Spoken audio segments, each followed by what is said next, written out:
Hello, Avatar fans, and welcome to the next episode of the Avatar Online podcast. This is going to be episode 273 of our regular shows.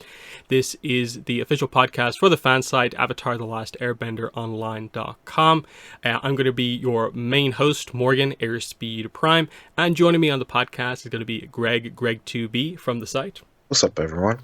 Excellent. So on today's show, as usual, we'll do some news. There's not too much this week, and our main topic is going to be our review for Netflix Avatar Episode 5, Spirited Away. But as ever, we'll jump in with the news. So we'll start off with a piece of news about the upcoming Avatar mobile game, Avatar Legends Realms Collide. While a lot of the other information surrounding the game seems to be at a bit of a standstill, it's out in 3 countries as part of a soft launch, but all they're really saying is coming soon for other regions, and there hasn't really been much progress. They did do a bit of a Q&A style thing. Now, I don't think it was particularly effective, but they did actually properly answer my question. Oddly, it felt like my questions were the only ones they actually answered properly. But my questions were effectively about, the canon aspect of the game, trying to, figure out if it is canon, where is it meant to be set. And we got a super clear answer that the game is not canon. They're viewing it as the story of this game is set effectively in its own alternate universe, so locations, eras don't really matter. They're not trying to be in line with canon, and this explains how we can have a story where multiple avatars are going to interact and stuff like that. So there is backstory about the villain Chan Yu and the rest of the characters, but it's not that they're from a specific era. It's just a story set up for this specific game. I think a lot of people were glad to kind of hear about this, that we don't have to do some complicated thing about the game being half canon once you ignore this. It's just, for the most part, we can ignore that. The only part of my question they didn't answer was with regards to, our characters from other eras beyond Avatar and Korra going to be introduced, and they just gave the kind of PR kind of answer of this is what we've said so far, which does mention stuff like, it includes Avatar, Korra, the comics, and more. And so for it to include and more, it basically has to be the RPG and the novels. So we assume we're going to get stuff like that later down the line. So there still is the potential for us to get the sort of new art potentially for kind of characters that would be kind of canonical, even if we can't really do story content that's canon. But what are your thoughts on this? Finally, after all these months, we get a clear answer on what's going on with the game's story. Yeah, no, I'm glad that they at least gave that sort of answer. And with the game already being sort of soft launch, and if you look, you can find videos on YouTube of how it plays and stuff like that.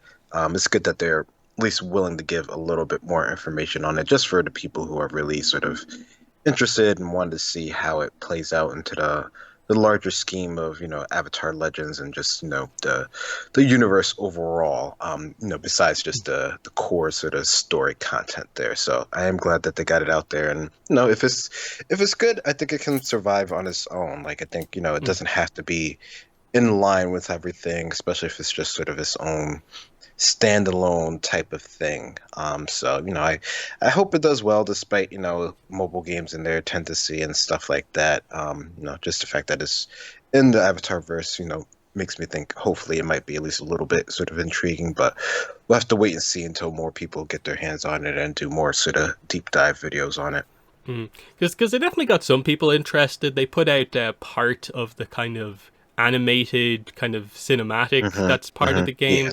And that interested people because it was nicely animated in the kind of show style effectively. It wasn't the full thing, obviously, because I think we've seen storyboards that people data mine from the game that show it goes on for longer. How many of them are in the game? Because, if there is a cool animated moment where you get to see the 4 avatars taking down Chan Yu enhanced by Father Glowworm, everyone's going to want to see that, even if maybe the gameplay of the game isn't interesting. But I don't think marketing-wise they're presenting the game too well. They haven't put out actual gameplay footage outside of stuff you can find on YouTube from people who do have the game, which is a bit weird. It kind of does feel like they're kind of hiding it a little bit, because like it's not the most interesting to watch. I think that's probably the big thing in terms of like me on the channel maybe doing coverage of it. Like, it's not a particularly interesting game to watch people play, because you're just clicking a bunch of timers effectively, and the battles don't really have many animations going on. So I do think there's just going to be a reliance on them having some good art and presentation around the kind of edges, rather than people actually caring about the game.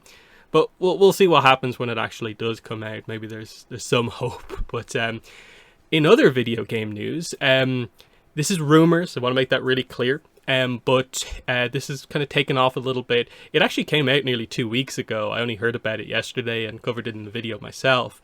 But it's basically from Reddit, kind of reporting on something that came up on 4chan, gaming or slash gaming leaks and rumors.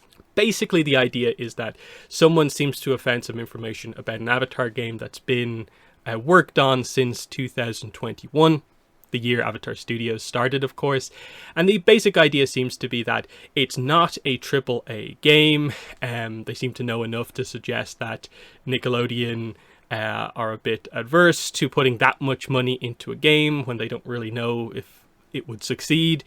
It seems to be an original story set between Avatar The Last Airbender and Legend of Korra, with original characters, and not really including characters from that we know super well in any sort of significant role. They don't want to just retell the story of the cartoon, which is good. Some sort of a art style that kind of mixes the show's style with a little bit of realism, and then there's some sort of a concept about potentially like a Fire Nation general rising up the ranks and then being kind of knocked down as maybe an idea for the story. So a little bit vague here, but I've seen a lot of positivity just with regards to finally like going for an original story in a game, not just trying to retell the story of ATLA. That's good. That lines up with what Avatar Studios wants to do.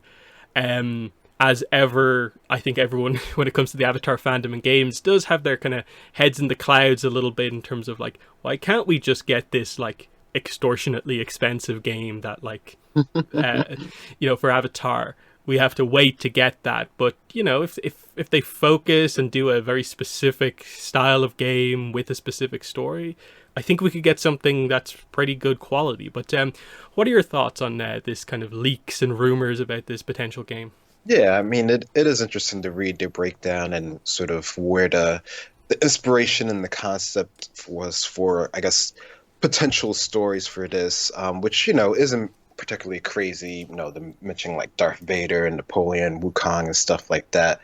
But, I think it is something that could work well in the Avatar world if that was the route that they were going for. And, it's not like we didn't know that they were, in theory, working on some game for quite a while now. And, games normally do take a long time to develop, just like with any sort of entertainment process, especially if they're going to be of some sort of decent-ish quality.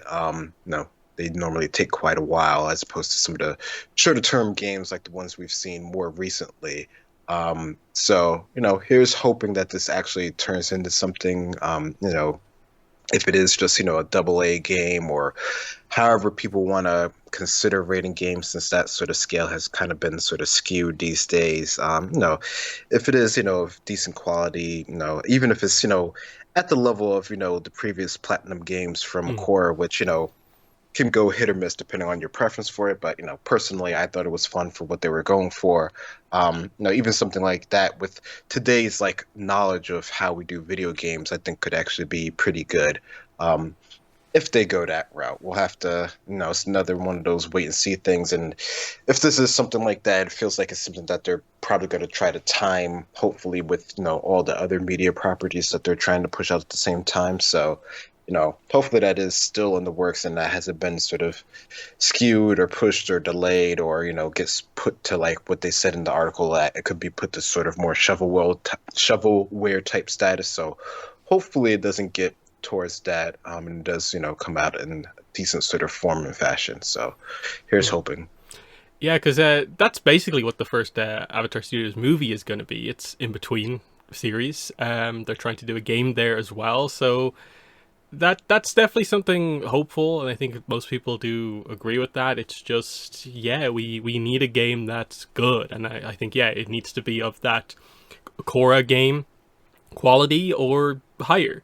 Um, we don't need another Quest for Balance again, and hopefully this is it. Like you say, we've known for a while other games have been in the works.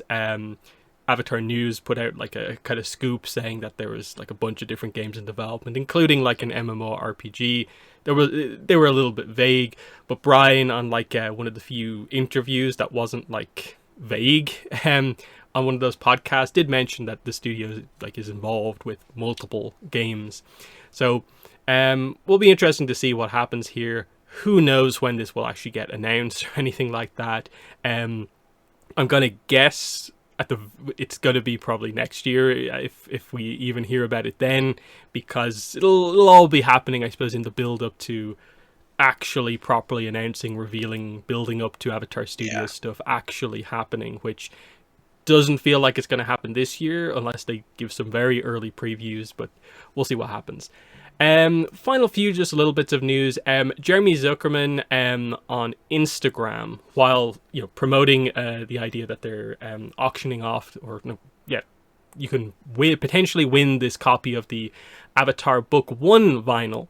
In the comments, people asked, of course, hey, Book 2 soundtrack, what's happening with that? And he replied and just said, soon-ish.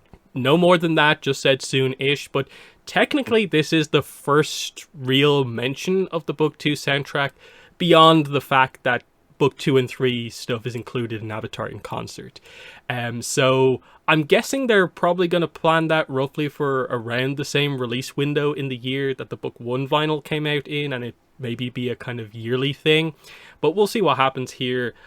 This was an exciting part of last year. I'm excited to get the Book 2 soundtrack, but do you have any thoughts on this? What are your expectation levels for this Book 2 soundtrack? Yeah, no, this should be good. I mean, we know that they have all this stuff like, planned and worked on because, like you said, it's in the concert. So if you've been to the concert, you know how they sort of have reformatted some of those songs and tweaked them and stuff like that. So, no, Soonish is cool. Mm-hmm. And then, like, there has been other bits of news that we can't really talk about in much detail because, like, I Am Toph has been announced, a book along the lines of I Am Aang, I Am Zuko, the upcoming I Am Katara. No cover or anything like that, but we assume it's going to be the same art style just for Toph specifically. Maybe something worth talking about is for Free RPG Day, which is coming up next month, June 22nd. Magpie Games is involved with this like they were last year, and there is going to be a new Legends RPG adventure associated with it. And we do have some of the information on this. It's going to be called Rebels and Refugees, and it's going to be a 100-year war era adventure, plus quick start guide, of course. And there's also some blue Tui Law dice available if you're able to attend this event. Usually the way this works based on last year is that a couple of months after this event, they'll just put this up available on DriveThruRPG for free. So no super worries about being able to get this. But if you want a physical copy, of course, attend the event. No exact story details on what exactly is happening here, but 100-Year War era is quite interesting, especially because the cover seems to be the Western Air Temple, which is quite interesting. So a story happening at the temple before the gang arrives, of course. Obviously, these adventures from the RPG are obviously a weird style of kind of canon information where some of the characters are of note. Sometimes they do involve a legend NPC of note, but we don't know the specifics with this one. But I don't know, any thoughts on this, a new adventure coming out for the Legends RPG? No, that's neat that they're doing that. I think that could be potentially interesting to see what it is, even just for how they're developing these stories, since a lot of the stuff that we've had from them before has been pretty sort of like cool to see how they're playing with it and how it fits into the larger scheme of things. And how it eventually gets used in other forms of media. So that's neat. Hmm. And then, yeah, we're still waiting for the Iroh Adventure Guide book to be released. The PDF, I guess, is going to be coming at any point over the next couple of weeks. We don't know exactly when, but that should have quite a lot of information. We're at the point now where I think we know all but one of the Legend NPCs that's going to be included in the story, uh, and that's really interesting. Like, of course, just Liu Ten was enough, I think, but knowing that we're going to get, like, Heyron and Khandro and all these other characters, it's going to be pretty exciting, Mhm. because there's some new art included here as well. So whenever that happens, we'll cover it if there's anything worth covering in detail. Beyond that, we are just waiting for a lot of other stuff to happen. Preview stuff for like the Roku novel could be happening any week now. We get the first preview chapter and stuff like that, because that's still waiting until July. Kind of the same with SDCC.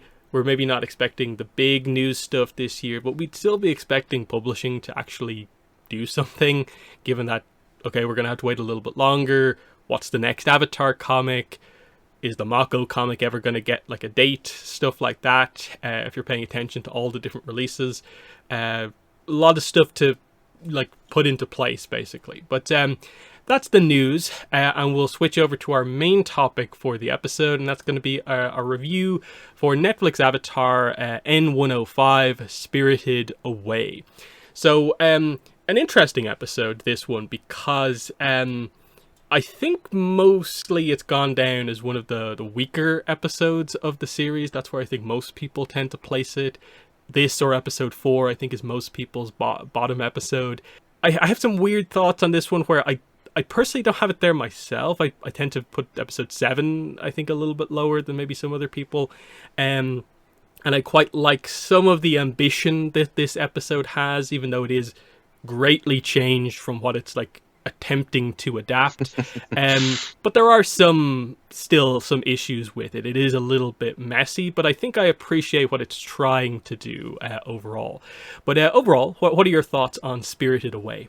Yeah, I think for the most part on this one, I'm okay with some of the changes that they have and some of the things that you're sort of surprised that they sort of went for it. So I don't know. I think maybe for me, the reaches that they went for in this one didn't bother me as much as some of the other ones because they're just sort of turning around some of the sort of story beats and sort of where we learn different things. And they do, give us some sort of history, some backstories type stuff. So I do, applaud them sort of doing that. I think, that's one of the things we've mentioned throughout so far is that, when they do the backstories and stuff like that, they're pretty cool to see that since that's stuff that we haven't gotten to see before.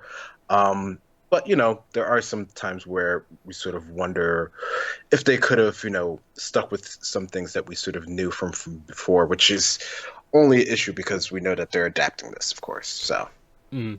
Yeah, and again, like we've discussed, the structure here is that it's basically 4 2-episode arcs. So 5 and 6 are this two-parter, which is technically true of the original, like 107, 108 is a two-parter, but it is a heavily altered two-parter here in that 107 is a Heibai-focused episode, whereas Heibai is dropped the second he's introduced in this episode, and it becomes about something different. Because we can't do 108 in the plot way the original show does it, because we can't time the comet yet because of like production reasons, basically Roku has to be of importance for a different reason. So this is where Ko is actually included here instead of being included in the finale, which is a pretty big change up for a character that people really, really like. And obviously there'll be some discussions, of course, with the next episode with regards to like how they execute on Roku, but it's probably just the idea of like, do they do too much here? I appreciate that. I think it improves on some of the vagueness of the original 107 because Spirit World mechanic wise, 107 is not very clear on what it's about because we never actually see the Spirit World. And I like that this episode specifically, like, super clearly shows you how it works. So that's a big positive for me on that side of things. But then they get into some stuff that's like, wait, how does that work? Like Yatso, you did what to accomplish this? So they get a little hand wavy after initially being quite good with the kind of lore and details. And yeah, they maybe throw in a few too many spirits when you don't really need to do that just yet. But let's get through it, because we'll talk about all this stuff as we go through the kind of recap here. So we open up this episode with the team in the middle of running away from firebenders.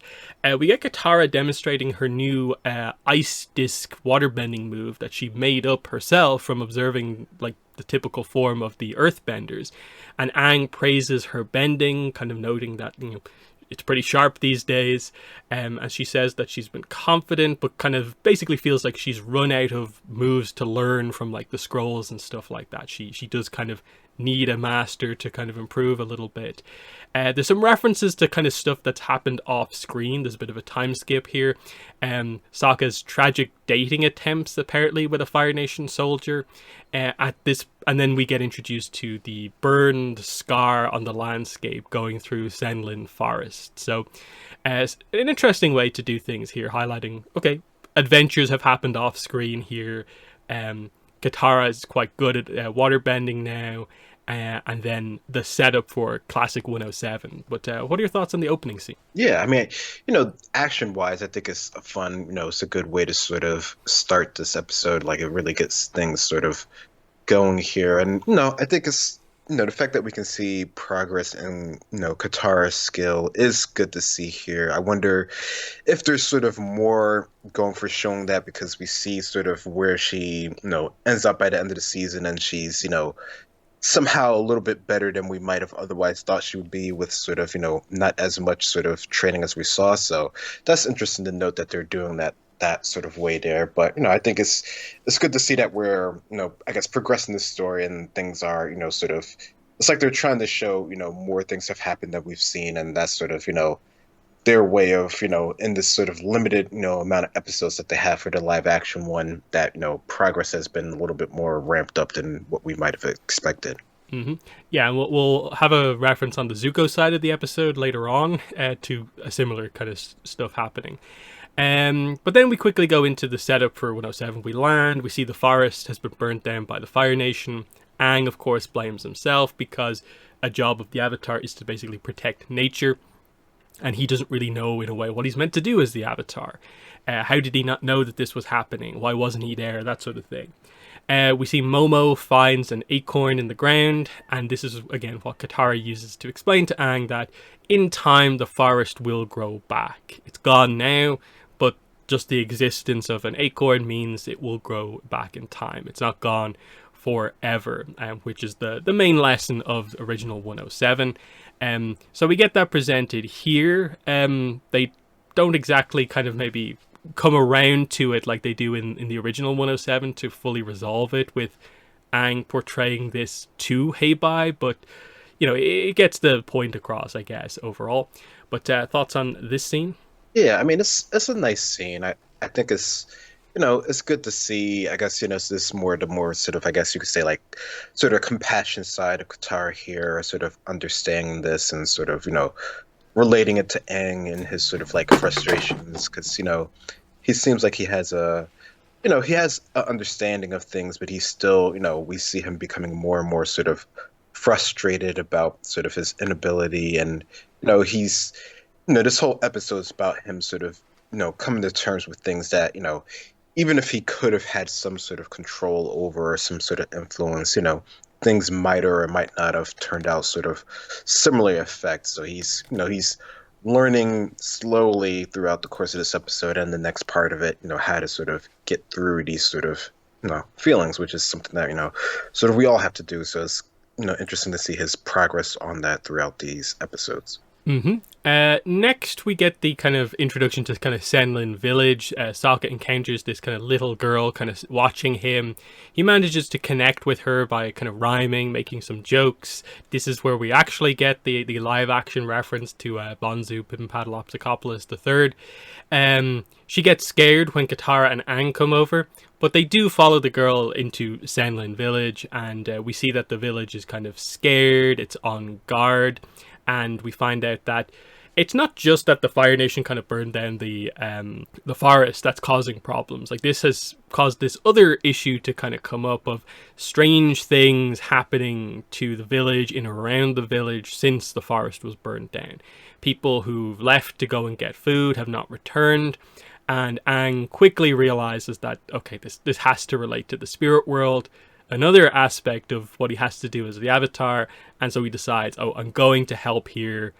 I'm going to make my first kind of foray into dealing with the spirit world type stuff. So, pretty effective. I like the little Sokka scene kind of talking to the girl.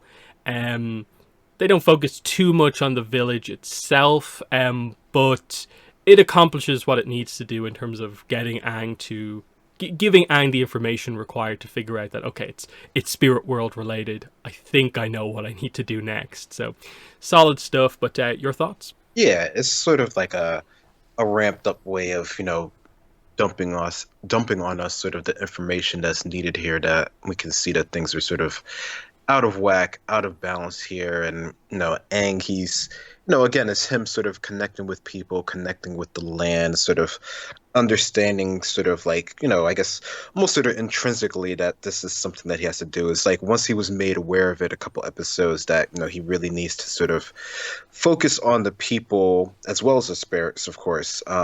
He's sort of really, choosing to sort of dive into it here. So I like that he's able to sort of, recognize this, rather quickly, and wants to sort of help here. There's not too many chances for him, on the journey, especially with as ramped up as it is, to sort of like take a breather and sort of get a lay of the land. But I think this is really a way for him to sort of connect with things, the way that they're going about it.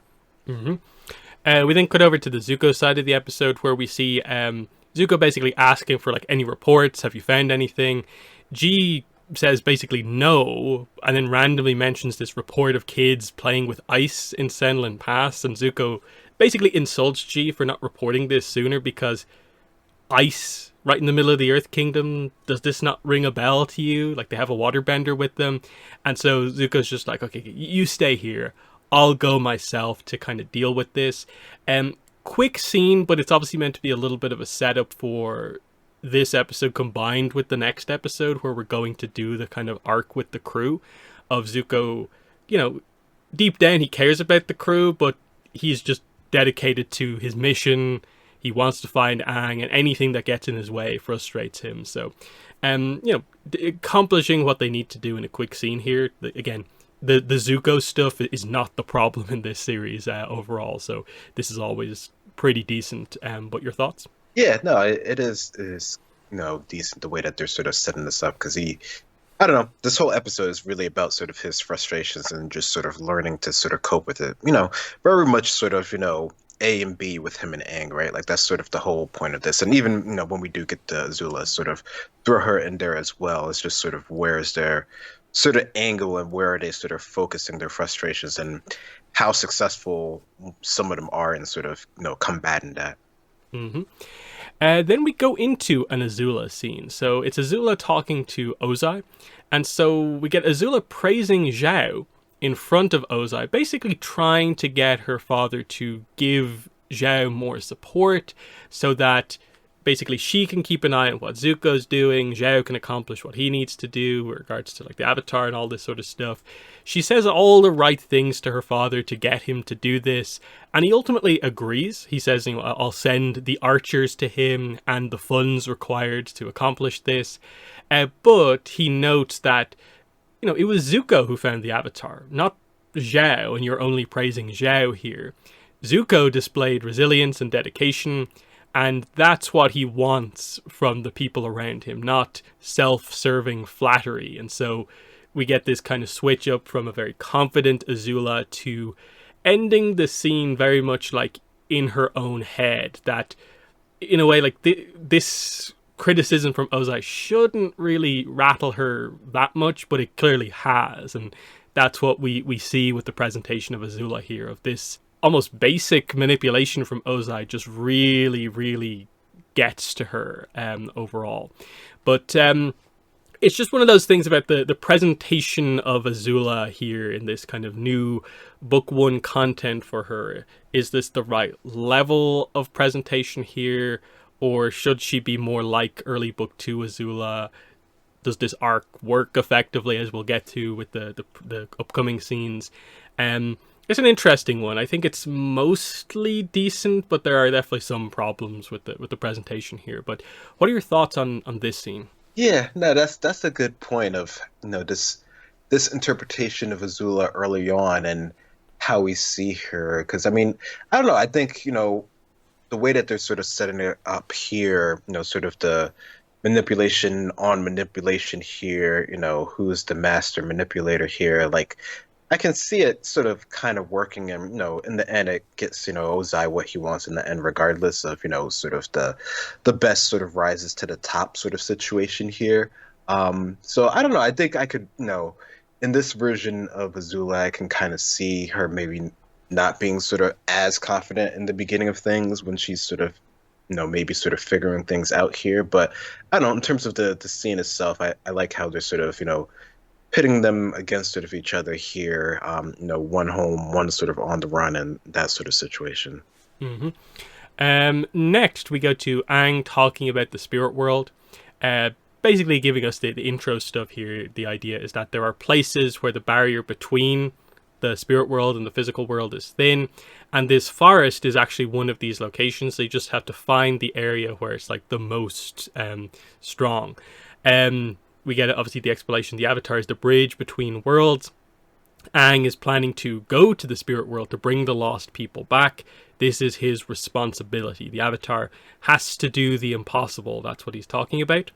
Sokka kind of accidentally stumbles across the area with all the Heibai statues, which is the strongest spiritual area in the forest.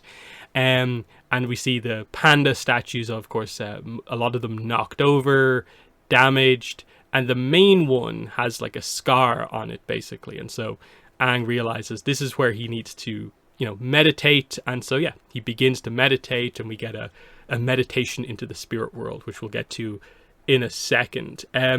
So, yeah, this to me is where this episode kind of succeeds, where the original episode kind of fell a little flat in terms of like really clear knowing what the spirit world kind of is, and just presenting the information, I think, clearly, which in 107 it feels like they don't fully know exactly what they're doing just yet. And to a certain degree it takes until almost like, to a certain degree, the end of book one, but almost as far into as Korra, for them to properly solidify this is how we're actually working the spirit world with the physical world, and how exactly that all kind of comes about. So I think this is a solid kind of information drop on how the spirit world works. But what are your thoughts? Yeah, no, I do think it's a pretty decent way of explaining this. I mean, we're sort of coming to the understanding that Aang in this, iteration of him has a pretty good sense of the spirit world, not necessarily the like direct mechanics and sort of how, the best way of using it as, the Avatar, because he hasn't had like, Avatar direct training, but he's had enough of this sort of, I guess you could say spiritual airbending sort of background, which, they all seem to have by sort of like default in order to understand the concepts, and is able to sort of clearly relate that to us, right? And, even Katara, as we see later on, has like a sort of a bit of an understanding of that, or just some sort of connection there. So I like that he has, at least, he's not completely sort of clueless, which, can go either way. Like sometimes it's okay for them to sort of learn in the moment, right? And we can see that sort of journey. But I think here it was good that he had an idea of like at least sort of the basic sort of core sort of concepts, and we are able to learn that as well. Yeah. For him as an airbender, a master airbender, it makes sense. He knows the foundational information on the spirit world, even if he's not super familiar with the exact details. And so, yeah, then we go into the more kind of technical stuff of like, okay, he's meditating. We get a bit of a montage here as the time passes. It takes until nighttime for it to happen, but it eventually works. His spirit is separated from his body, But then we get the kind of unique twist here. This is where it starts to really change from an otherwise pretty faithful adaptation. It seems Aang doing this has also done the same for Sokka and Katara, who aren't meditating, but because Aang is the Avatar, he's kind of pulled their spirits from their bodies as well. And so we do get the scene with the kind of blue spirits of Aang, Katara, and Sokka just reacting to like, what did you just do here? But then we get the second stage of this, which is like, okay, spirits separate from body, but we're still in the physical world, to the crossover into the actual spirit world itself. And I like that they make it clear here. The blue spirits go away. They're back in color, but they're in a world that is kind of differently colored. And they just make it as clear as possible that this is exactly how it works. Exactly what the original episode doesn't really do. I would say I don't think the presentation visually of what the spirit world looks like is great in live action. It's just a basic, vague filter of a forest. I think that could have been much better done. But mechanically, lore-wise, I think they do it really well overall. I like the way the blue spirits look at the very least in kind of the CG work. But what are your thoughts on the crossover scene? Yeah, no, I would agree that the way that they sort of went about showing the stages and the transfer over, and even sort of like the beginning sort of meditative moment of actually getting into that was pretty well. How, maybe it could just be because he's able to sort of focus on sort of their, I don't know, repeating sort of practice movements behind them is what sort of draws them in. But regardless, they're all sort of there, and we know. I mean, Sokka was there before, but we didn't really sort of understand how he was there before. He just sort of got swooped up sort of like immediately. So the fact that they're there and they're able to sort of converse a little bit in the beginning, I think it's a good way of at least establishing sort of that they're there and they're going to be involved in that world in some form or fashion. Even if, the presentation isn't sort of perfect and anything like that, which, I guess it's kind of hard to compare with what we saw sort of in Core in terms of the actual spirit world and how it can, be as crazy as it wants to be at certain points. And maybe that's just a budget thing. Who knows? But the overall way of going about it, I agree, was really good. And I think on a more broad level, I like that Katara and Sokka are going to the spirit world as well. Because otherwise, you would run the risk of basically Katara and Sokka are not involved in like a quarter of the episodes, because they're basically not in episode 6. And if they weren't up to anything here, if it was just them waiting for Aang to come back, not really doing much, that would have been worse than I think the show already kind of struggles with when it comes to like just time of characters on screen.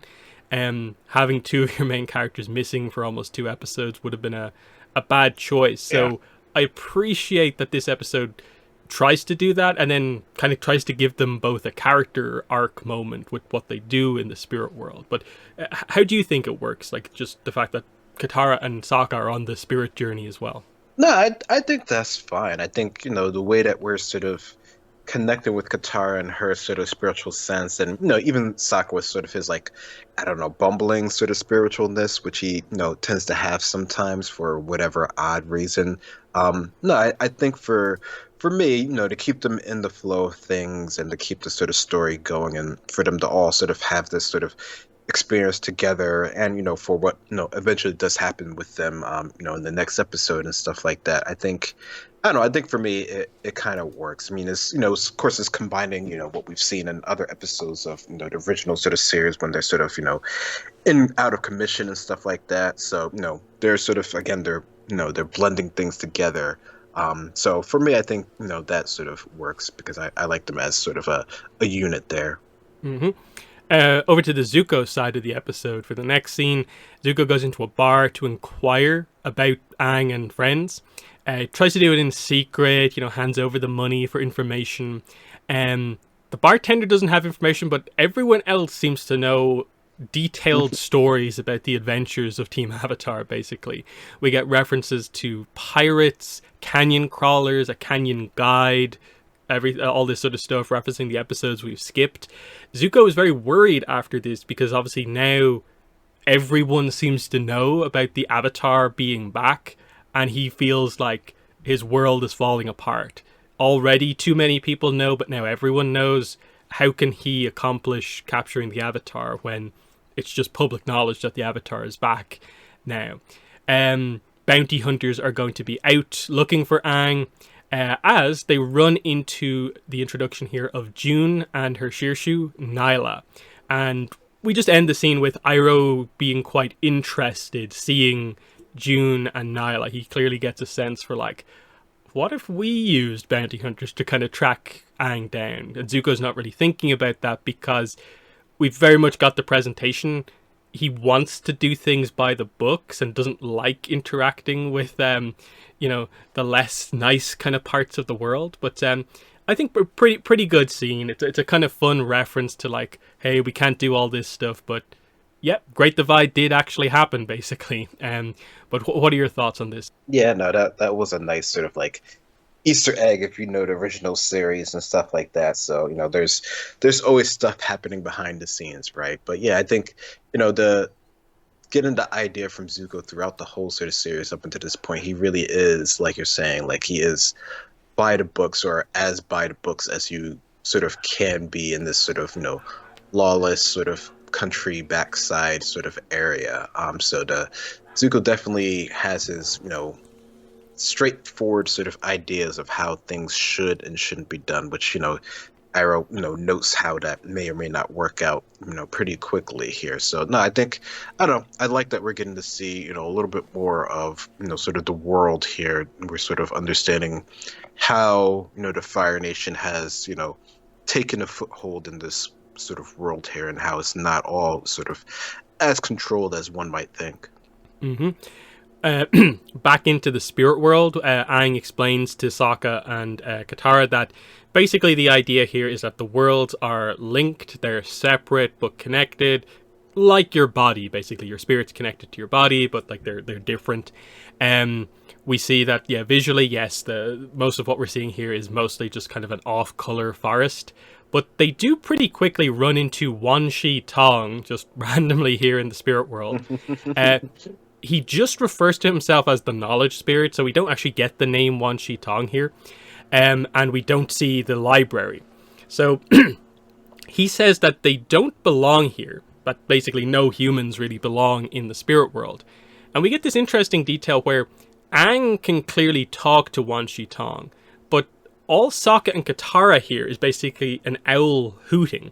And we get the explanation that because Aang is the Avatar, a spiritual being, he is powerful enough effectively to comprehend what a powerful spirit is talking about, but because they're interlopers, they can't do this. Bit of a weird detail there, but okay, it's for a joke, I guess. Wan Shi Tong basically says it's going to be dangerous for them being in the spirit world. He warns them about dangerous spirits that will devour souls. But he says that there is someone here who lives in a stone hut not far beyond the woods. He might know how to kind of accomplish what you're trying to do here, save the villagers and from what's happened to them.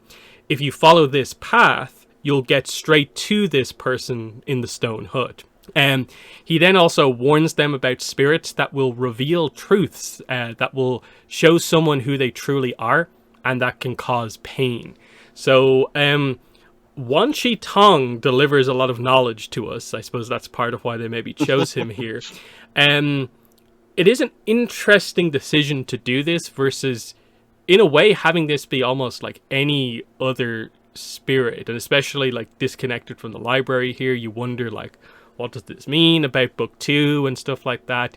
But I guess it's an okay thing. Him being here doesn't mean the library doesn't exist, even though they ignore other instances of where the library should come into play.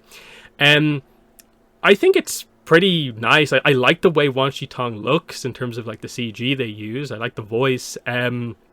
Most of the information I think presented here is fine. There's early Gyatso setup here, which I think is decent setup for what Ko is going to do to people.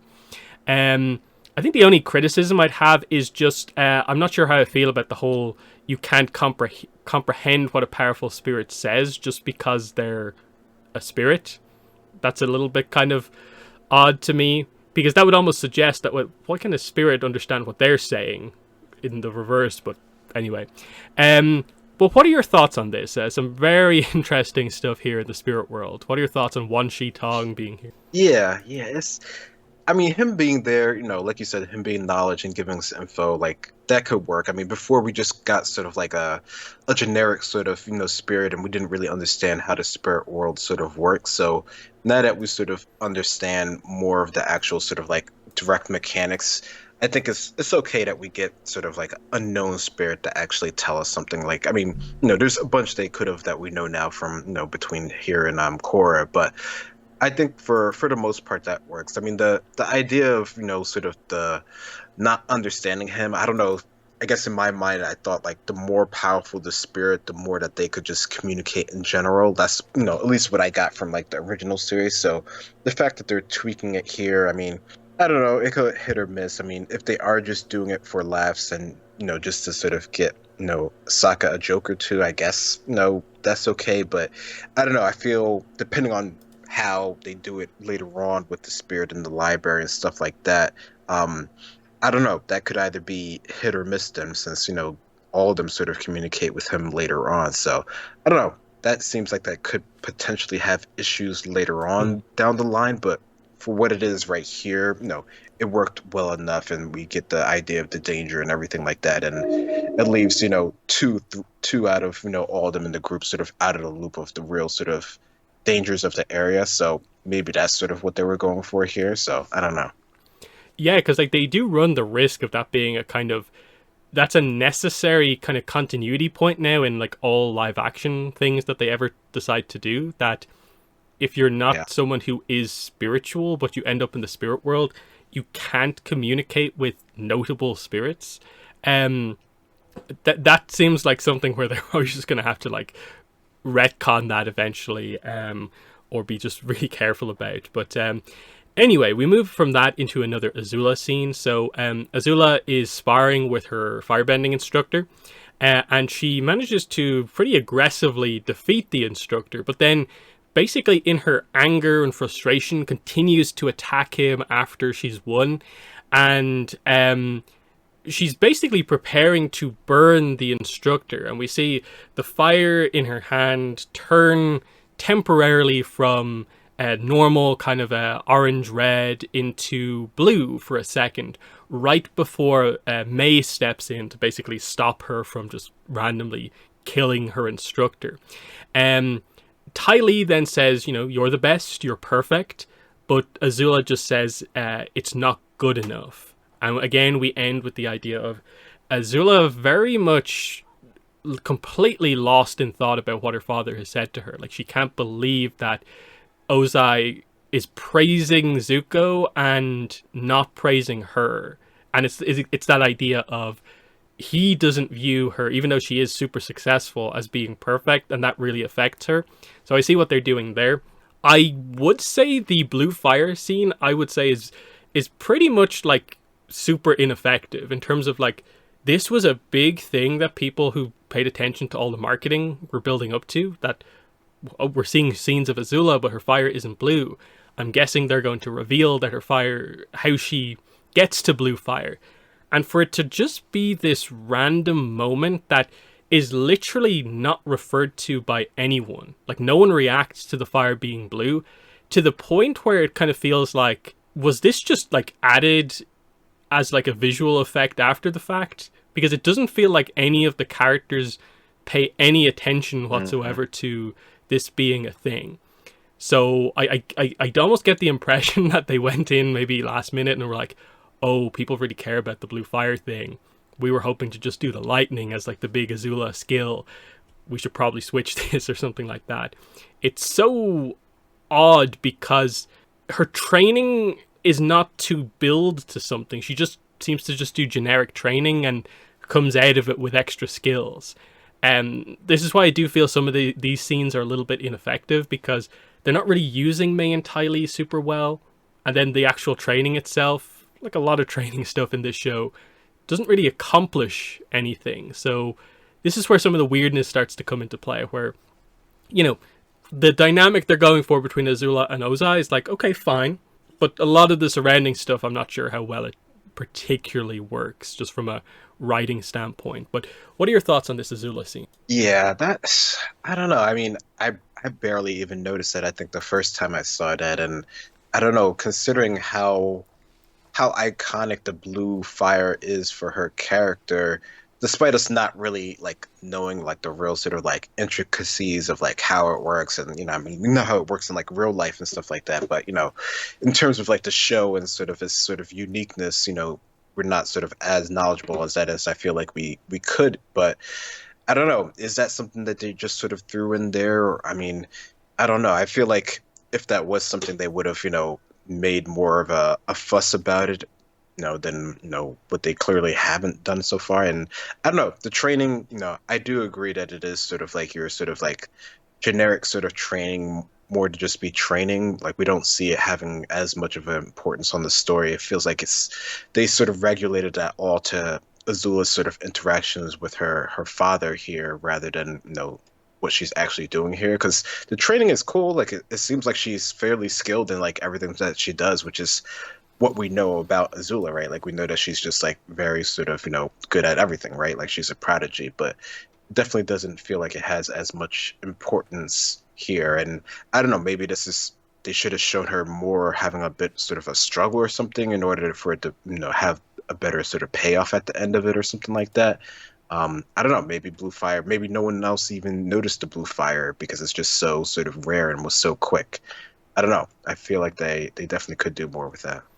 Mm-hmm. Next, we get into Iroh talking to Zuko. He talks about how he was watching the Pai Sho games, and he builds up to basically introducing June to Zuko and highlighting that, hey, we're going to hire her to hunt down Aang. And again, it's the idea. Zuko doesn't want to work with a bounty hunter, but he reluctantly agrees because the Avatar is now public knowledge. He is getting desperate, and it seems like, if Iroh really thinks she can do it, I guess I'll go along with that. So, pretty solid scene, but there's not too much to say just now. I do like the Pai Sho kind of reference at the start, though. I think the wording is pretty nice at the beginning. But your thoughts on this one? Yeah, no, his Pai Sho reference, and I think even the other sort of bigger sort of reference that we get sort of from our wise sort of characters in this episode, I think is pretty good, and it really sort of sets the stage for our characters having to think at least a little bit sort of different than what they're sort of used to, or to sort of come to terms with some things. Or at least two of our younger characters, it seems to sort of work for them. So no, I like this, and to see sort of the back and forth between Zuko and June here. Mm-hmm.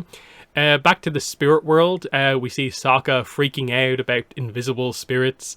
And we do get the reveal from Aang, like that, hey, Wan Shi Tong told me that it would be dangerous for you guys, that like you might have to face the truth, and they're kind of worried about this. This is when we get introduced to Heibai, like dark spirit Heibai, up ahead, kind of causing some chaos. And there's a very brief moment where we kind of acknowledge that, oh, this monster has the scar in the same location as the statue from before has the scar, and we just kind of move on from there. It chases them, it kind of forces them to have to separate, and this is where Aang realizes, oh, we can't bend in the spirit world. So that's another nice lore detail here that they drop. And yeah, Sokka gets sent flying off, and yeah, everyone just gets separated here. Interestingly, they do highlight fog kind of engulfing the area as they begin to separate, so effectively they're all running into the fog of lost souls, as we'll kind of later find out, which is kind of interesting.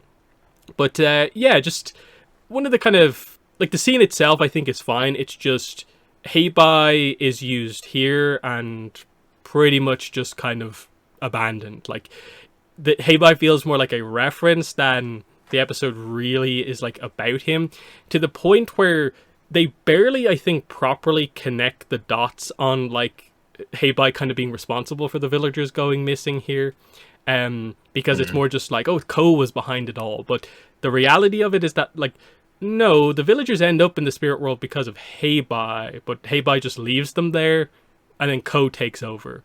And it's like this weird three spirits kind of accidentally working together to create this situation. It's a little bit kind of overly complicated, and you can tell they're cramming a lot in here. But like it's fine, like it works. It's just like I'd like a little bit more exploration of some of these things, because like I think a lot of people like Heibai, even though it's not a super well developed character, that sort of thing. But what are your thoughts on this scene? Yeah, no, I agree with that. People do like Heibai, even if it's just sort of the character design or sort of how it was used for the bit that we sort of see it there. But I think, they were trying to sort of really sort of explain sort of the mechanics of sort of what happened to the people when they sort of disappeared. And, I don't think that that's, such a problem that they wanted to do that. Maybe this is one of those cases where they needed a bit more time to sort of explain sort of the situation that was going on here. But I mean, they do try to explain it, and they do, explain what's going on with Ko eventually between these two episodes here. But I guess, out of the two of the spirits there, Heibai just gets a little bit, he just gets sort of undernerfed there with sort of the information there, which is a bit sort of unfortunate. But I don't mind that they're trying to sort of combine them, because I think before we didn't really know what happened to them, right? Like the people just sort of disappeared, and then they just sort of reappeared once they sort of figured out the issue with the forest, which was fine in the show, but I guess they're trying to, sort of connect the dots together. So I don't know. It sort of half works here, and I think maybe it just needed more time. Mm-hmm. Next, we go to Sokka separated. So he encounters a interesting three-tailed fox spirit, and this spirit reveals that Heibai is in pain and that its name is Heibai. Sokka says out loud that I think I'm discombobulated, and this spirit finds him funny, and she says that Heibai's not a monster, he's just hurt. That's what pain does to beings. Does Sokka know what it means to be hurt? Sokka laughs it off, and the spirit's kind of like, do you always do that when you get asked like a tough question? And the spirit basically leaves kind of saying that, hey, I hope you can recombobulate. And this is when the fog comes in and hits Sokka. So I think we should just acknowledge that this spirit ends up being revealed to be Yue, who, based on what they say later on, Yue is asleep and dreaming effectively into the spirit world here.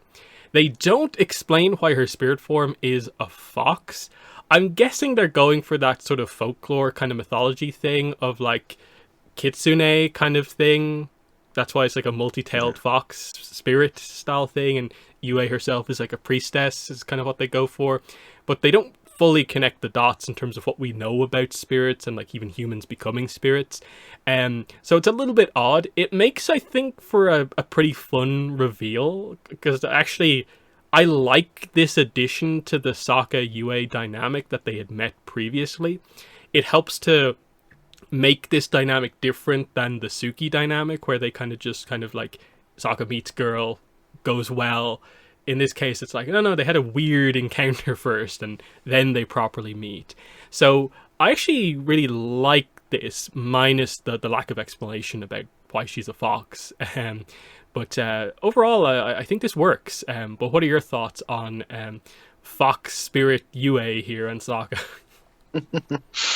Yeah. I mean, I think understanding that there's some sort of broader connection there does sort of help. I guess originally it seems a bit sort of odd because, when you think of foxes, you think of, the knowledge seekers, right? So like initially I'm trying to like relate it to that, but the original ones, they didn't talk and they just gave you information, but this one does give you information. It's just able to actually speak. So I don't know, thinking that like it's a higher level spirit, but we also just sort of learned that, spirits that are really, really high level can't speak with humans because they can't understand them. So there's that sort of like, how is that working? So obviously the spirit is lower level, or as we learned, is actually a human. So there's that sort of, loophole there in terms of that sort of connection there. But, the fact that they met each other before and they seemed to sort of hit it off, that's all nice and cute and everything like that. So that kind of works in sort of the grander scheme there. But yeah, I think, it's a nice little scene there. It sort of works for the most part. But yeah, it is one of those things where it's like maybe this whole sort of section could have had a little bit more time and we could have, made it a little bit better if possible.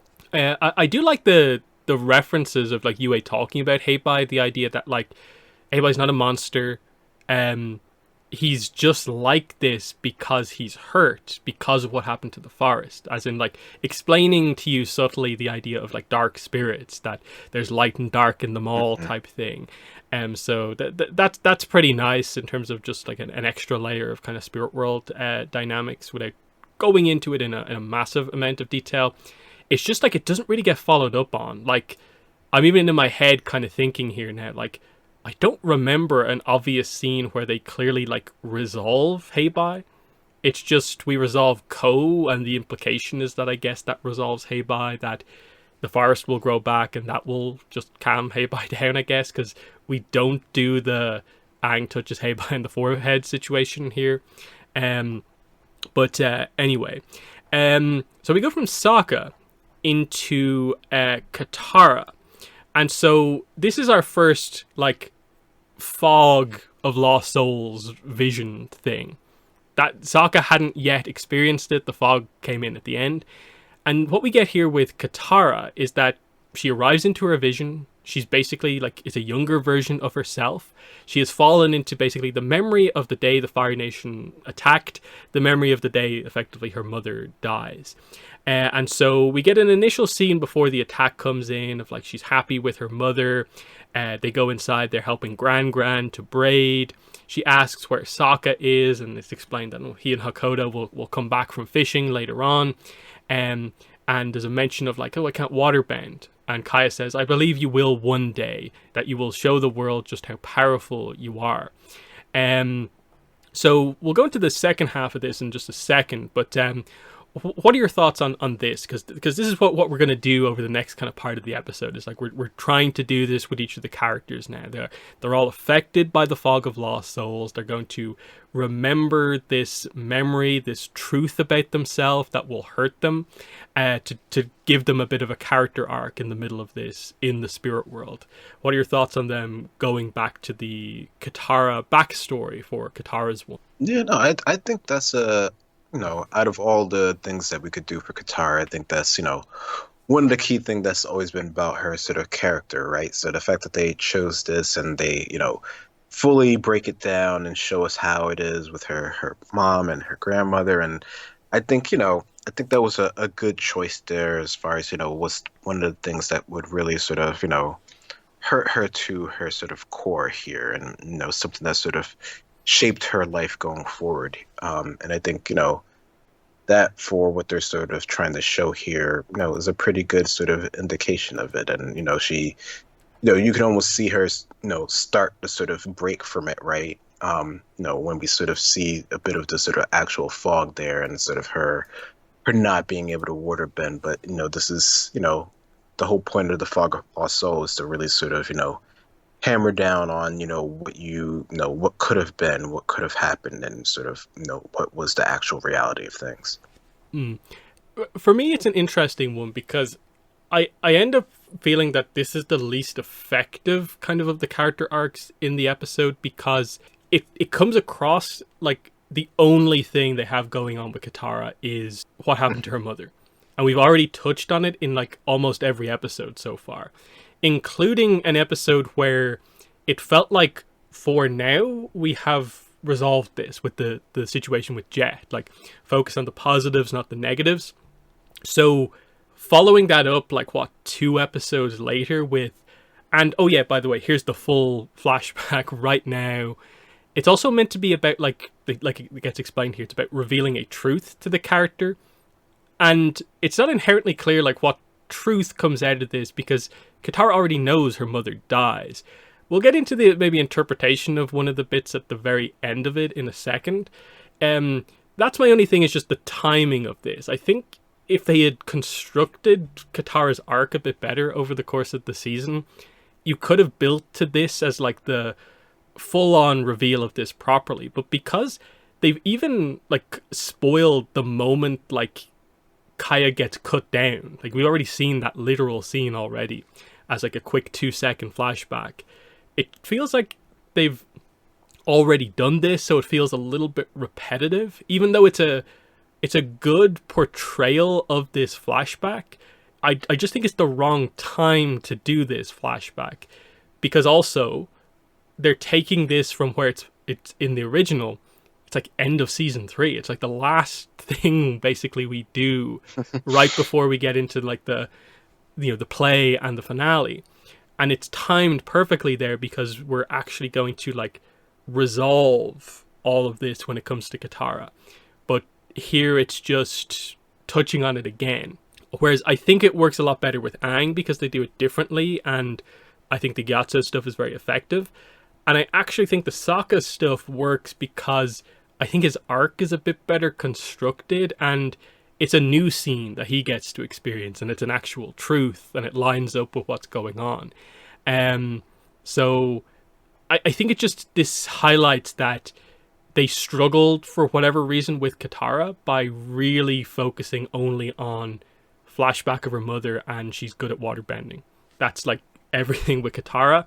And I think it's probably the most universal criticism of the show is that they missed out on a lot of the more subtle aspects of her character by not covering a lot of the other stuff. But I suppose before we get into this stuff, like what is your kind of broad overview on sort of like how do you think this episode accomplishes the arcs for the kind of 3 main characters here? Which is your kind of preferred one, and so on? No, that's a good one there. I think I like, even though we don't get a full on for Aang, but we combined with what we have from like the first episode and everything, I like sort of him at least starting to come to terms with things, and him sort of understanding his sort of past here, because we're getting to see sort of how he's going to, I guess, maybe sort of play a larger role in things here. And I definitely do see, and it definitely has been noted that Katara definitely feels a bit sort of maybe tweaked too much from her original sort of incarnation of her character to where we see her here. And I definitely do get the sort of the repeats in her sort of character arc here. But I think they're trying, I don't know if they're sort of trying to show that really is sort of like the only thing sort of holding her back in this sort of version here from her sort of abilities, or maybe they're trying to show that this is sort of the water bending side of her that's sort of affecting her, rather than sort of her mother's sort of connection with her. I don't know. I'm not sort of sure with that one here, but even with sort of Sokka, even though we do know that he has some sort of history with not sort of fully sort of being, I guess, sort of the best warrior he can be. This is getting to see it a little bit more, I guess, sort of directly. So I do like that one here for sure. Mm-hmm. And so yeah, the second part of the Katara flashback here is Fire Nation actually does attack. Katara realizes it's the day her mother dies, and she tries to kind of hold it back, like prevent her mother from going into the hut and the incident actually happening. But things do play out as they did years ago. She hides as Yanra confronts Kaya. He knows there's one waterbender left. We see Katara trying to waterbend, but she struggles. But it's enough to kind of make everyone aware that something like this is actually happening, and she stops. Yanra goes to search, but this is where Kaya has to reveal that she is the waterbender. She pretends to attack Yanra and is cut down in front of Katara. And then we see, the cut back to its normal Katara, and she turns around and Yanra actually has the face of Ko, revealing that Ko is kind of capturing everyone as they experience this terrible truth, effectively. It's an effective portrayal of the flashback. Again, I don't think it maybe is the most ideal character arc with the timing of it for Katara at this point. The only thing I can think of to explain how this is really a truth is, were they trying to go for some sort of a thing where it's kind of like, I got my mother killed? Because if Katara hadn't tried to waterbend, Yanra might have been able to just search. Katara hides as she moves around, and he would have been forced to go because there's no evidence there that either of them are waterbenders or anything like that. But because Katara drew attention, it forced Kaya's hand, and that's what happened. But they never say that and it's nowhere near as clear as the truth is in the Sokka bit that we'll get to. That's the only thing that kind of makes sense to me, as like that is a slight difference to what actually happens compared to the original, is the water vibrating kind of thing drawing attention. But yeah, so kind of solid in some ways, but a little misplaced. But what are your thoughts on the core of the flashback here? Yeah, no, that's a good point. I mean, I think I don't know if we're trying to like I was wondering if like you're trying to connect that with the previous scene where she couldn't bend before, like when she was younger and this scene originally played out. Like, did they know that she was a waterbender, but she didn't really have a good sort of connection with it, but she was really sort of trying or whatever, and this was just sort of the one instance where she was like, if I was really a waterbender and I really could do things, could I have, did I actually try to sort of save my mother here? And that's, of course, what sort of was, the end of her having to sort of try to cover up for the situation here. Like, could there have been another way of this actually playing out? Which is unfortunate because that's, there's, maybe there was sort of no way for that to actually play out difference, which is what, Angus told eventually, of course, but, she doesn't really, get that sort of, same sort of, response in this sort of situation. She just sort of gets confronted with, the reality of this sort of situation here. So I don't know. I wonder, like you're saying, that could have been explained a bit sort of better here, and that would have, put it over the edge in terms of making this more important for her character and understanding why it's such a truth for her to actually come and confront. We then cut over to Sokka's truth here. So he jumps into a memory of him just after his ice dodging trial. So what they've done here is they've turned Bato of the Water Tribe into a kind of flashback event that has already happened for Sokka, which I think is pretty clever. We see his father gives him the Mark of the Wise. Bato walks in saying like, hey, we cut it pretty close out there. That basically, yeah, we kind of lost control for a second. I didn't know what to do. And basically, if not for Bato, Sokka would not have succeeded in the task here. But it's noted here that, hey, choosing the crew is part of the test, and that's why you get Mark of the Wise, basically.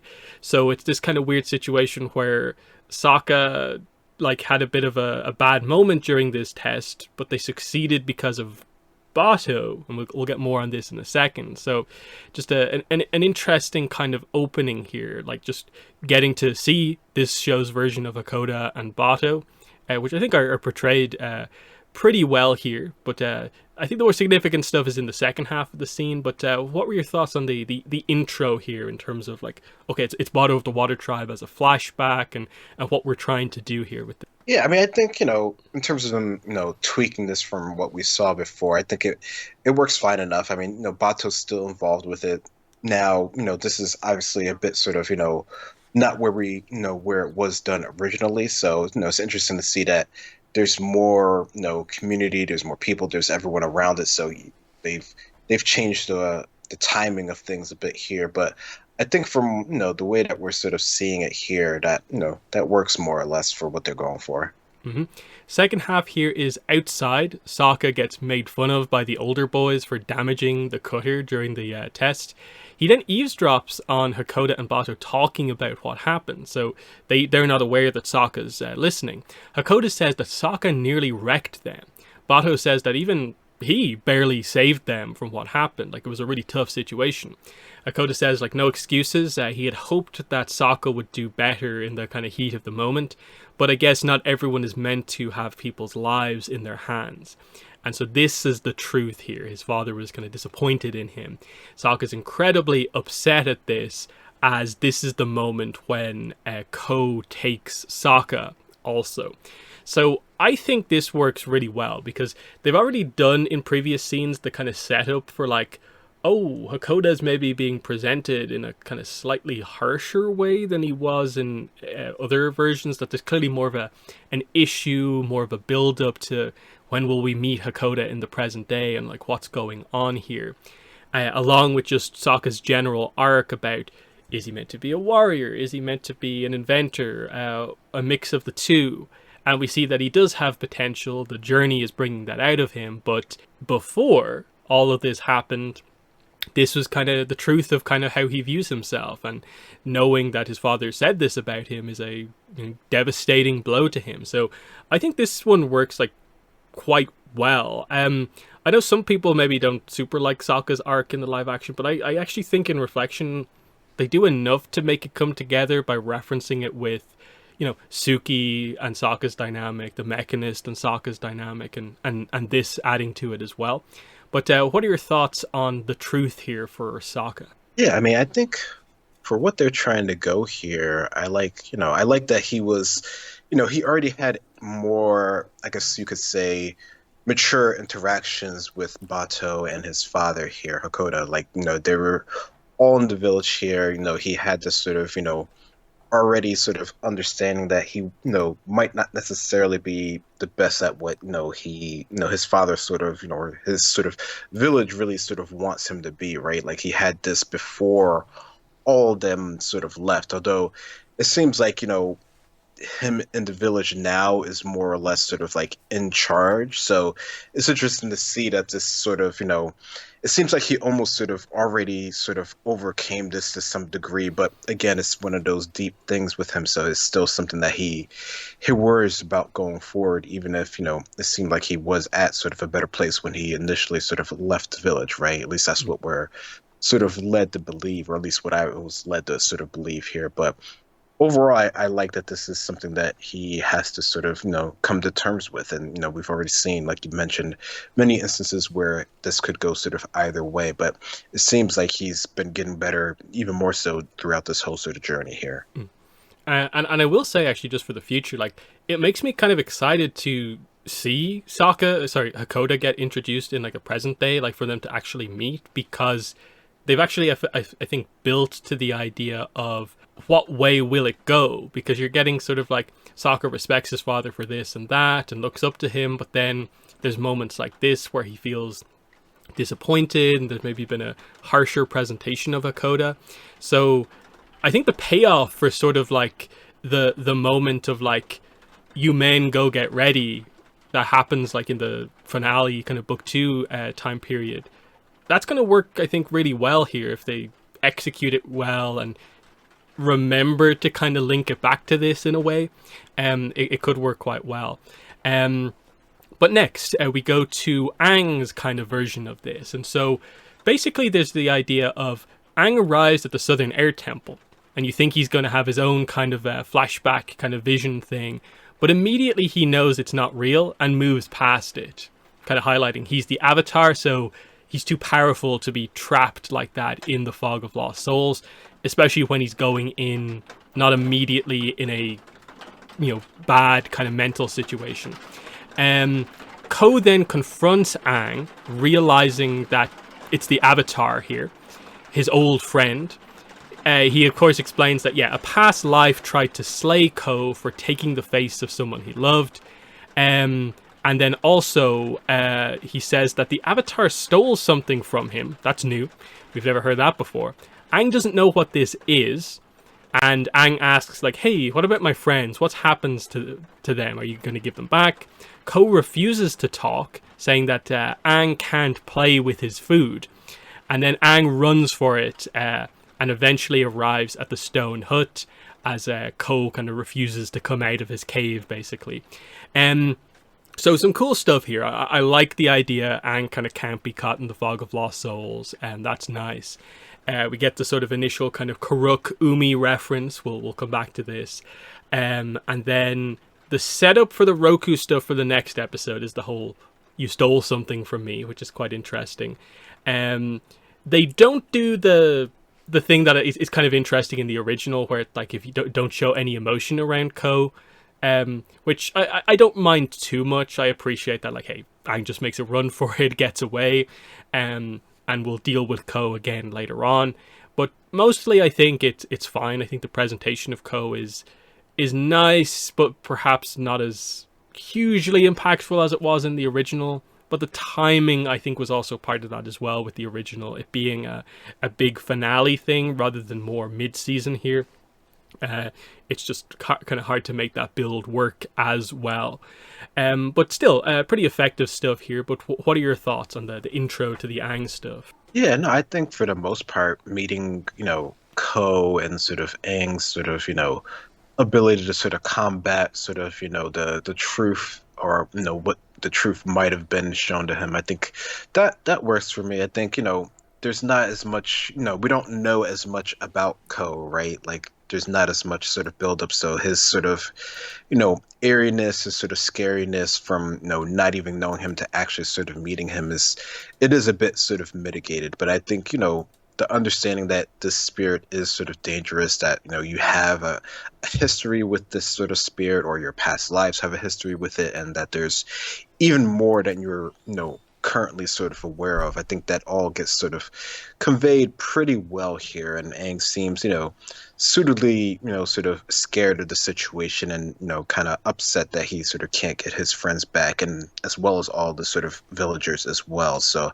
I think, for their initial sort of showing and confrontation, it worked pretty well. I mean, he still was pretty scary. He still had, all the faces and stuff, even if we didn't understand it. And, even if his, immediately sort of shock value ability of just sort of taking your face isn't necessarily there, I think, the fact that he has all these creatures still, or has all these beings still that he's going to eat eventually, still makes him pretty terrifying. Mm-hmm. Next, he goes into the Stone Hood, and this is where we get the reveal. It's Gyatso in here. And because of like the setup from before, it's this idea that, oh, Gyatso's been here for 100 years in the spirit world. Initially, Aang thinks this isn't real, so Gyatso has to convince him that he is real. He points out this was the game state during our last Pai Sho game, makes a joke, of course, by cheating at Pai Sho, and this is what confirms that, yes, this is in fact real Gyatso. So Gyatso explains that everyone who died during the attacks on the air temples moved on in the Great Cycle, but he chose a different path, to not move on knowing that Aang would need him. Gyatso cannot tell him how to be the Avatar, but Gyatso says that you know more than you think, and that you need to save your friends. He does explain to him that, okay, what's happening here, what you just avoided, was the Fog of Lost Souls, a place that imprisons people in their own deepest memories. It's also where Ko hunts for victims, and this is also where Ko has the villagers, and he will feed upon them, and you need to stop him from doing this, because if he eats them, their souls will be lost forever. Interesting portrayal here of Ko. He is a primal spirit, apparently. There's no way for you to defeat him. Aang then brings up the idea that, like, oh yeah, Ko mentioned something about, like, saying I stole something from him. And Gyatso mentions that, hey, I remember this. Previous avatars have had run-ins with Ko. Roku once got the best of him, but he doesn't know what the details of this encounter. And obviously this is the setup for the next episode.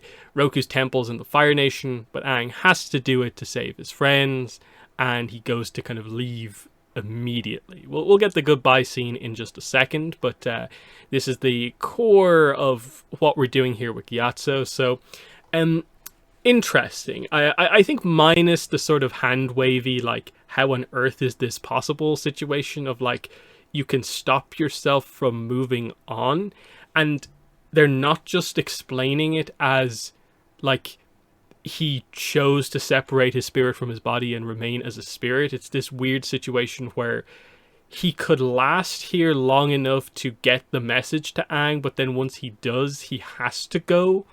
It's not necessarily a weird, like, he could stick around if he wanted to situation here, which I get why they don't want that to be the case, because otherwise then you're establishing that, like, okay, Aang can just speak to Gyatso whenever he wants, and you have to actually commit to the loss of the character. But they don't explain it super well, because we saw Gyatso die, and there was no implication that he did anything spiritual, like, as he died to make something happen. So it's just very, like, he did something to do this. It's a bit weird. Otherwise, the details here I think are pretty nice. Explaining the fog, explaining Ko. Roku is now important because he also had a run-in with Ko. I think is a clever way to switch things around. I think it works reasonably well. Probably would have liked them to actually show a flashback of what happened rather than just saying what happened. But it's fine. That's more on the next episode, not really explaining it. So yeah, I think this is pretty solid, especially when we'll get to the more emotional kind of part in a minute. But what are your thoughts on the reveal here of Gyatso in the stone hut? Yeah, it's definitely not necessarily something I would have thought they would have gone for, but it doesn't really. The fact that he's there, the mechanics, like you're saying, that part, kind of feels a bit sort of, like you were saying, sort of hand wavy, like there doesn't. It's not something that we've encountered before. This is probably like the most instance of like, they didn't explain something, even though earlier we were just talking about how well they were actually like explaining sort of the spirit world mechanics. So it's interesting to see them sort of, go back on that sort of idea within the sort of same episode. But no, the information dump, them sort of reconnecting after a long lost time, I think is cool. Um, we have seen, other characters that we know in the sort of spirit world. So the fact that it's there, isn't such a weird sort of instance that we've never seen behind before. And the fact that he, what we see later on when him not sort of being able to stick there, even that doesn't sort of bother me. That seems like sort of like your sort of like classic sort of thing in terms of like you get the information, but you can't sort of hold on to it. So that doesn't bother me as well. So I think for the most part, I'm okay with this, this sort of version of, Aang sort of getting one last chance here. Hmm. And then Gyatso, next scene, Gyatso stops Aang to say one more thing. He feels he has to say this for Aang's sake. Aang could not have done anything if he had stayed. He could not have saved them, or stopped the Fire Nation, or prevented the war. He would have died with everyone else, and it isn't his fault. And basically just he tells Aang, let go of your guilt around not being there, because you not being there means the world has a chance, basically, he's pointing out. Don't live in what could have been, it happened, you survived, the world has a chance. Aang wants to talk more when he gets back. Gyatso says, of course, but Gyatso is clearly very emotional about this, suggesting this might not actually happen. And so Aang leaves, and Gyatso then says, which I think this ends up being like the first quote we ever saw in the trailers, the whole time is a funny thing, it all gets mixed up, only one way to keep it straight, remember what really matters, as Aang walks out the door, of course. So this is pretty emotional here. This is why, they, to a certain degree, justify being a little bit hand-wavy, is to make this scene happen. This is effective because it's something Aang needed to hear about not being there during the initial attacks.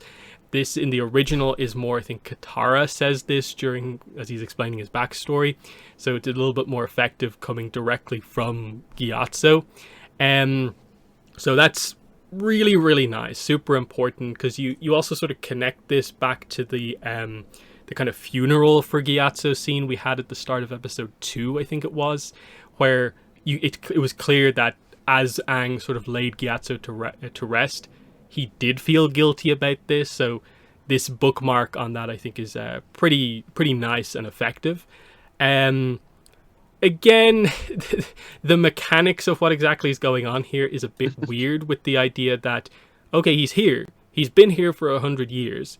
He's relayed his message, and he can't just stay if he wants to. Like, is it from an emotional point of view, I have to go because I will connect you to the spirit world and you'll keep coming back here, so for your sake, I'm going to go? Or does this like have to happen? Because this is where it gets kind of confusing, because otherwise this could just be, well, I've become a spirit. I could stay here if I wanted to. And obviously this is them, like, kind of, they want to have their cake and eat it too. It's like, we want to have this cool scene with Gyatso, but we don't want to keep him around, because that would be a bit kind of awkward. They get away with it here, but it's a bit awkward in some ways, I think, because now you've opened the door to, well, I guess you can just do this when you die. You can just choose to not die temporarily in some way. But overall, I think that technical stuff doesn't get in the way of just how emotional, how impactful this scene actually is. But what are your thoughts on? Yeah, I mean the emotional impact is definitely there. So in that regard, it definitely comes through, and you can see it on both sides of the parties here.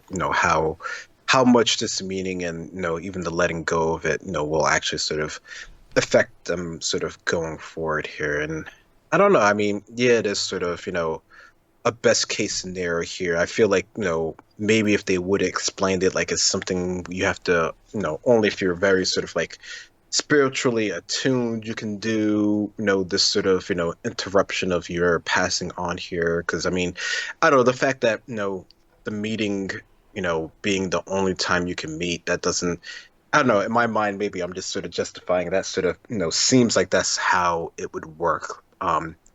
Whether it's because you don't want to have any sort of lingering attachments, or because you only get sort of like a one chance sort of meeting in this sort of situation, that feels like a typical thing that sort of would happen. I mean, I think how he did it is more sort of boggling my mind, rather than the fact that there's only like a one chance sort of type of thing here. But either side of the coin is still kind of wonky in terms of how it's actually working here. But the core of it, I think, works. Hmm. And yeah, it mainly comes down to the idea of like, one thing we don't know is someone like Iroh, if they chose to, after becoming a spirit and living for a certain amount of time in the spirit world, can they just decide like, oh, I want to move on, and kind of do in a way kind of what happens with Gyatso here? Or is there a certain amount of time where you are just kind of stuck like this, like you are a spirit, you can't kind of forcibly move on even if you want to? That's the big question that we were asking around like the Yang Chen stuff with Jetson. Now they changed that by saying that she wants to stay there, so we didn't get to answer that question, but it's still a kind of open thing in terms of like, is that kind of what happened with Gyatso here? This is someone choosing to only stay here just as long as it's required, which is an interesting concept. Because it makes sense that Gyatso is someone spiritual enough to go to the spirit world. It's just, the way they do it's a little bit weird. But yeah, we're getting to the final kind of stretch here. So Aang returns to his body and uses the notebook to get information on Roku's temple. He buries the acorn beneath Heibai's statue, and Aang knows that Heibai is in pain. He says that he will make this right and save his friends. And then we get kind of a montage, kind of as we end the episode. Gyatso narrates this, talking about how keeping sight of what's important can be hard. It feels like we'll always be alone. Only one thing keeping us company is our own pain. We are the problem, especially with things out of our control. We must let go of pain and regret. Remember what it is we're really fighting for, the ones we love. The light to guide you through treacherous times and darkest of nights. And the stuff we're seeing during this montage is Zuko basically isolated from his crew as the crew is having fun together. Azula training into the night as Mai and Ty Lee sleep. Zhao being greeted by the Yu Yan archers arriving and his promotion. And also we end with Aang gliding into the Fire Nation to fully end the episode here. So kind of an interesting way they do it here. They do it in this episode and the next one, of like this big kind of speech about like in this case keeping sight of what's important, and then in the next one like the kind of metaphor surrounding masks as a way to kind of thematically connect it all together. But what are your thoughts on the ending sequence of this episode? Yeah, I really liked the ending. I thought that, despite, maybe some of the earlier stuff being out there, the fact that they have this sort of, last sort of bit of narration over these sort of, final scenes of all of our main sort of characters here having to sort of, confront with the issues at hand, I think was a good way, to sort of encapsulate this episode and to show that, things are still going on. Like, this is still the part one of these two-part episodes, and some things are looking up for one of them, and other ones they're sort of, confused and hurt and just not sort of exactly sure where things are actually going. So no, I like that they were able to sort of find some way of like, having an idea of what is going to happen in the future for all these characters without actually having to say anything directly about it. You sort of understood based on the whole episode. Mm-hmm. And so yeah, this is the end of our kind of like first part of this two-parter. So it's just interesting, the kind of construction here is that we're going from 107 into 108, but for like a different reason. Like Aang is going to Roku to get information on how to get the best of Ko, not anything related to a vision of a comet or anything like that. So it's like an entirely different reason. Like he's going to Roku to solve the problem, the new problem from this altered version of 107, because they brought Ko kind of forward. And like Katara and Sokka are, of course, Ko's captives at this point. And then on the Zuko side of the episode, he's using June to hunt down Aang as this is happening. So it is a sort of clever way to interlink a bunch of episodes together. Especially because episode 6 is one of the much better regarded episodes, and I think it is one of the better episodes.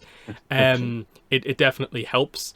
But overall, like I think this one is decent. Apart from some hand wavy mechanic stuff, they mostly course correct quite nicely from the vague 107.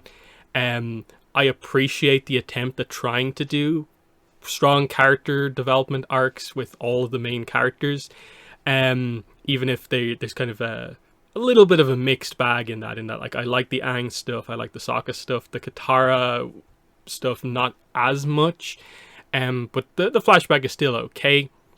The UA scene, I think in reflection, is quite memorable.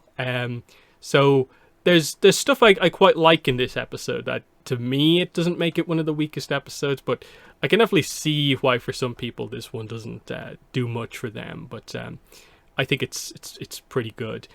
But what are your final thoughts on this episode? Yeah, I think for me, this episode works for most of the beats here. I don't know, I always like getting to see sort of the past sort of history, even if it is sort of a retread on certain things. And I like getting to see sort of the interactions that our characters are having while they're sort of, developing, how they're going to move forward with based off of their sort of past events here. So I don't know, I like that sort of progression here, that we're at least able to sort of see where things are going, even if it feels like some of it is a bit of a retread. And, I definitely can get the idea of this maybe not being sort of the best out of all the episodes, but I don't think it's at the bottom for me. Mm-hmm. And then looking ahead to episode 6, whereabouts do you regard that one? Do you agree that it's one of the better episodes, or do you have a different opinion on it? No, I think it definitely fits in that sort of category for me. I mean, I think Zuko with the mask and everything is, I don't know, it's hard for that not to be up there, even in this sort of incarnation of it. And I think, for what they're going for in this one and trying to work it together, I think, it definitely feels like a good episode to me. Mm-hmm. But yes, that's basically all of we have to cover for this episode. Looking ahead, of course, there's news stuff that's going to be happening over the next kind of like month and stuff like that. I'll definitely attempt to do the podcasts covering the remaining 3 episodes of Netflix Avatar before we get into the Roku novel, just because we're going to have to do some coverage on that, of course, as like the most significant content of the year. It is a pretty unfortunate thing that we're going through a pretty kind of barren patch of like nothing for the last couple of months, but then all of a sudden, like, we're getting novel 2 weeks later, the comic, there'll be the RPG stuff coming out in or around the same time as well. Like, all of the year's new content's going to drop over the course of the same month, so it'll be a bit packed unless we get through this stuff before then, but we should be able to do that with only 3 more episodes to go. But yes, that's been episode 273 of the Avatar Online podcast. This is myself and Greg. Thanks for listening, and bye. Bye-bye.